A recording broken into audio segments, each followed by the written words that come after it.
வணக்கம் friends. Different பிளானட்ஸில் rain எப்படி வருதுன்னு தான் பார்க்க போகிறோம். முதல்ல எடுத்தோடனே மார்ஸ்.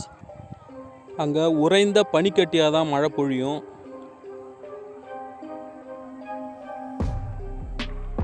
Next Neptune. நெப்டியூனில் டைமண்ட்ஸ் மழையாக பொழியும். வீனஸ். வீனஸில் சல்ஃபியூரிக் ஆசிடாக மழை வரும்.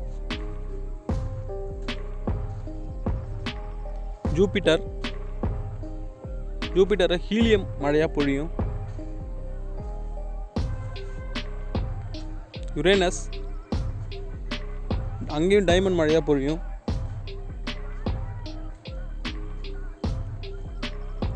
எர்த், அதாவது பூமி. பூமியில் எல்லாருக்கும் தெரியும் தண்ணியாக மழை பொழியும்னு சொல்லிட்டு. லாஸ்ட் ஒன்றா WSP-76b. இந்த புதுசாக கண்டுபிடிக்கப்பட்ட பிளானட்டில் அயனில் மழை பெய்யும். வீடியோ பிடிச்சிருந்தா லைக் பண்ணுங்கள்.